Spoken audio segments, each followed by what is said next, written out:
इधर न उधर सीधे मुद्दे पर नजर। क्या है आज की खबर? आप देखना शुरू कर चुके हैं न्यूज 18 आपके पुनीत के साथ। बंगाल में क्या चल रहा है हम सभी को मालूम है।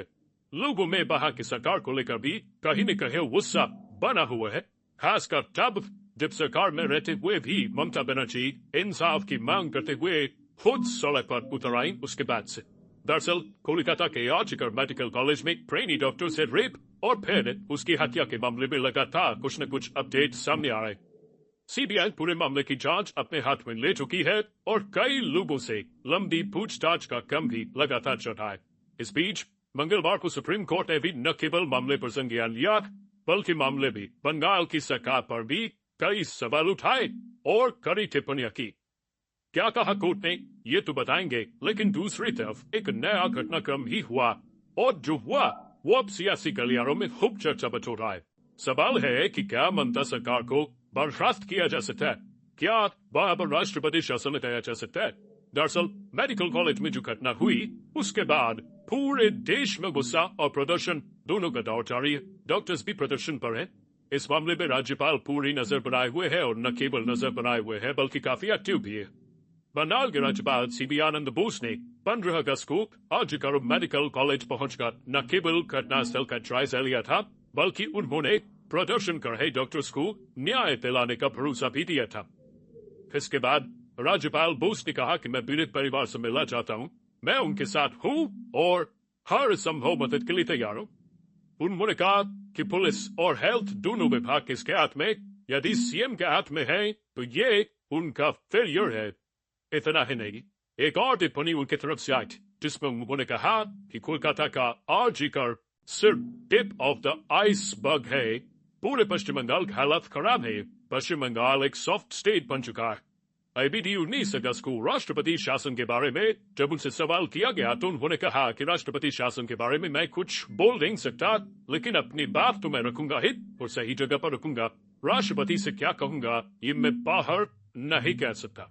दरअसल इस पूरे घटनाक्रम के बाद अब राज्यपाल सीबी आनंद बोस दिल्ली पहुंचे हुए और उन्होंने राष्ट्रपति द्रौपदी मुर्मू, उपराष्ट्रपति जगदीप धनखड़ से मुलाकात की।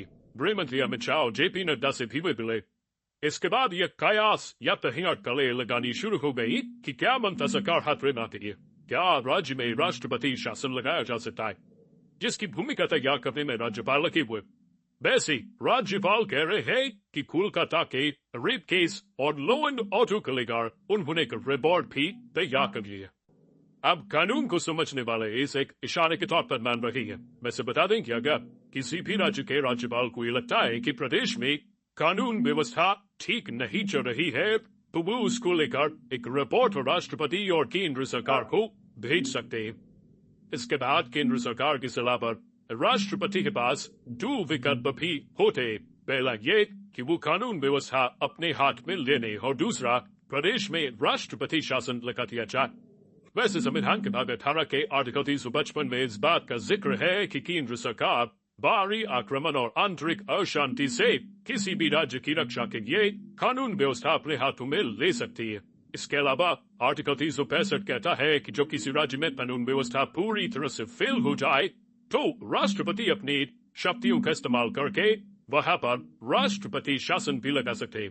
इसके अलावा अनुच्छेद 356 का भी जिक्र संविधान में है, लेकिन इस अनुच्छेद के तहत राष्ट्रपति शासन लागू करने की परिस्थितियों और वैधता के बारे में सुप्रीम कोर्ट के अनेक फैसलों में विस्तार से बताया गया चर्चा भी है। उसके अनुसार किसी एक मामले में प्रशासन और पुलिस की नाकामी या विफलता के आधार पर राज्य में राष्ट्रपति शासन लगाने का कोई भी प्रस्ताव असंवैधानिक होगा। इसके पहले भी ये कोर्ट कह चुका है कि कानून और व्यवस्था के कुछ मोर्चों में प्रशासन और पुलिस की नाकामी को संविधान के अनुच्छेद 356 के तहत राज्य में संवैधानिक मशीनरी की विफलता को नहीं माना जा सकता। हालांकि मेडिकल कॉलेज में हुई जघन्य वारदात की सुनवाई सुप्रीम कोर्ट में ही चल रही है और इस दौरान राज्य में राष्ट्रपति शासन लगाने की अगर कोई पहल होती है तो ममता सरकार केंद्र सरकार के आदेश को सुप्रीम कोर्ट में चुनौती दे सकती है। और अब आपको बताते हैं कि सुप्रीम कोर्ट ने इस पूरे मामले पर सुनवाई जो की, इस मामले में क्या कुछ कहा, सरकार पर क्या टिप्पणियां की। सुप्रीम कोर्ट ने कहा कि पश्चिम बंगाल सरकार से कानून व्यवस्था बनाए रखने और घटना स्थल को सुरक्षित रखने की अपेक्षा उम्मीद की थी, लेकिन ये समझ में नहीं आ रहा कि राज्य ऐसा करने में फेल क्यों हो गया। पेरेंट्स को पीड़िता का शव देरी से क्यों सौंपा गया, उपद्रवियों को अस्पताल में कैसे दाखिल होने दिया गया, ये भी सवाल उठाया। पोर्टेगाय ऐसा लगता है कि टारगेट रैंक का पता लगने के बाद प्रिंसिपल ने इसे सुसाइड बताने की कोशिश की। पश्चिम बंगाल सरकार को अपनी शक्ति का प्रयोग प्रदर्शनकारियों पर नहीं करना चाहिए, क्योंकि ये नेशनल लेवल पर आत्मचिंतन का वक्त है। इतना ही नहीं, अदालत की तरफ से आरजी कर के प्रिंसिपल के दूसरे कॉलेज में नियुक्ति तक पर सवाल उठा दिए गए, जबकि उनका आचरण अभी भी जांच के दायरे में है। अदालत ने इस बात पर भी चिंता जाहिर की है कि पीड़िता की पहचान, उसका नाम और फोटो सार्वजनिक रूप से उजागर किए गए।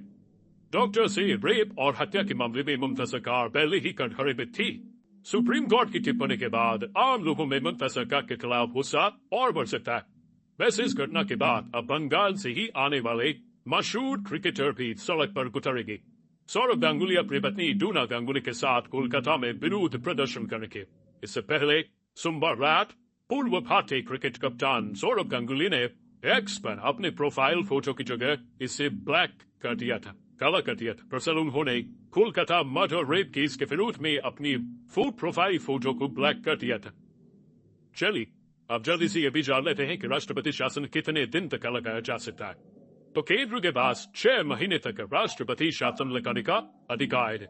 अगर 6 महीने से ज्यादा समय के लिए आगे बढ़ना हो तो संसद के दोनों सदनों से मंजूरी लेना जरूरी होता है, और इसे हर 6 महीने में संसद की मंजूरी से आगे भी बढ़ाया जा सकता है।